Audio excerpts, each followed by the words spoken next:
गुजरात प्रदूषण नियंत्रण बोर्ड प्रादेशिक कचेरी पूर्व कच्छ द्वारा आयोजित लोक सुनावनी 055 black trap mine lease rate of mining 4,31,997 MTP. ए कुल क्लस्टर विस्तार 53.71.04 હેક્ટરની લોક સુનાવણી અંજાર તાલુકાના વીડી ગામે ખોડિયાર મંદિર ખાતે કરવામાં આવેલ, જેમાં એસડીપીઆઈ કચ્છ જિલ્લા પ્રમુખ રોશનલી સાંધાણી દ્વારા ખુલ્લો વિરોધ કરવામાં આવ્યો અને લોકો રદ કરવા માંગ કરવામાં આવી, સાથે જૂના લીઝ ધારકોને નિયમોનું પાલન કરવા રજૂઆત કરવામાં આવી.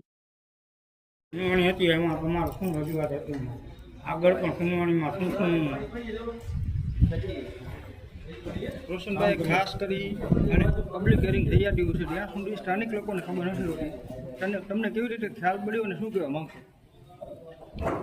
આજે અમે આ લોક સુનાવણી બાબત જે 2 દિવસ પહેલે લોક સુનાવણી હતી એ બાબતે તો કોઈ અમને જાણ કરવામાં આવી નથી ને કોઈ એવી હજી થોડું પેપર માધ્યમથી પણ કોઈ જાણ થઈ હોય એવું નથી. આજે મને વીડીમાંથી એક લોકોનો ફોન આવ્યો કે અહીંયા લોક સુનાવણી ચાલુ છે, તો એ બાબતે હું પછી અહીંયા 11:30 પોણા 12 વાગે 11:30ની આજુબાજુ આવ્યો.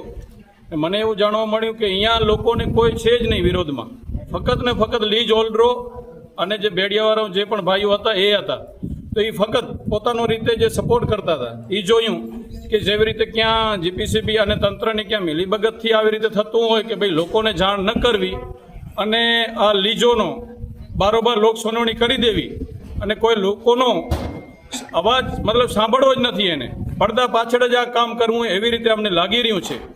ત્યારે અમે આજે આ લીજ બાબતે અમારા અધ્યક્ષસ્થાને માંગ કરી છે એસટીએમ સાહેબ તેમજ જીપીસીબીના અધિકારી સાહેબ સાથે કે અગાઉ અમારી જે લીજોની સુનાવણી અહીંયા થયેલ હતી જેની રદ કરવાની અમે માંગ કરી છે, એ હજી રદ તો નથી થઈ. એ પણ એની રીતે પોતે લોક સુનાવણી દરમિયાન સુનાવણી પૂરી કરીને ચાલ્યા ગયા, એમાં અનેક વિરોધ થયા હતું. પણ આજે જે હતું એમાં પણ અમે એ જ સવાલ પૂછા કર્યું કે ભાઈ આ તમે જે ગુજરાત નિયંત્રણ બોર્ડ છે, પ્રદૂષણ વિભાગ અત્યારે જીપીસીબી છે, એ શું કરી રહ્યું છે? હાલમાં આપણે જોઈ રહ્યા છીએ કે આ પ્રદૂષણ આવી રીતે ચાલી રહ્યો છે. હમણાં જે લીજો વેટિંગમાં છે 255ની આજુબાજુ ક્યાંક અંદાજિત એ લીજોને અત્યારે મોકૂફ કરી દેવામાં આવ્યું છે, રદ કરવામાં આવ્યું છે, જેના કારણે એ ભેડિયા તો બંધ છે.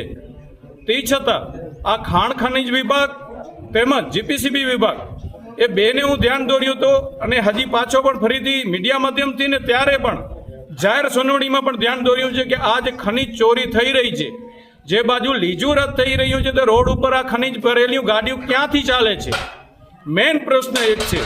બીજો કે આ પ્રદૂષણ ફેલાઈ રહ્યું છે, તો ત્યારે જીપીસીબીના કોઈ અધિકારીઓને અમે વખતો વખત રજૂઆત કરી છે અને ખાણ ખનીજ વિભાગને પણ વખતો વખત રજૂઆત કરી છે સમયસર, અને એસટીએમ સાહેબને પણ અમે સમયસર રજૂઆત કરી છે અને મામલતદાર સાહેબને પણ કરી છે.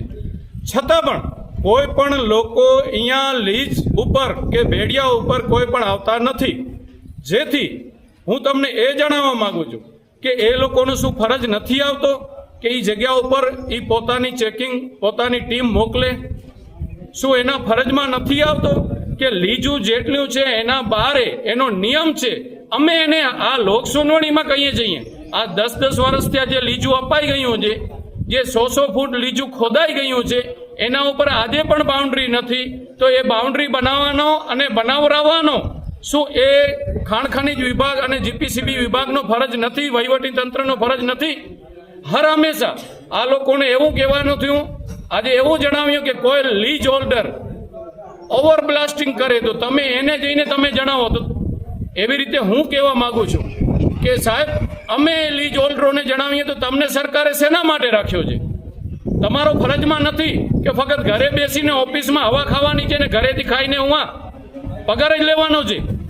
જેથી આપ સાહેબશ્રીને હું નમ્ર અરજ અને વિનંતી કરું છું મીડિયા માધ્યમથી, જે પણ વહીવટી તંત્રના અધિકારી આ મીડિયા માધ્યમથી જે સાંભળતા હોય તો આપ સાહેબશ્રીને રજૂઆત છે કે આ લીજો જે પણ અત્યારે થઈ રહી છે અને જે આપવામાં આવી છે, જે પણ હોય જે નિયમ મુજબ ન ચાલતી હોય તો એ તમામ લીજો રદ કરવામાં આવે અને જે પણ ભેડિયાઓ પણ જે નિયમ મુજબ નથી ચાલતા, સરકારનો જે ગાઈડલાઈન છે, જીપીસીબીની અને ખાણ ખનીજની જે પણ ગાઈડલાઈન હોય છે વિસ્ફોટની અને પ્રદૂષણની, એ બેને અને બીજો કે ભેડિયાને પણ એને એક દિવાલની જેમ ઉપર પણ વાડ બનાવવાની આવે કે એનો મલબો પડતો હોય એની પણ પ્રદૂષણ ન થાય, એનો પણ ઈ કોઈ પાલન નથી કરતા.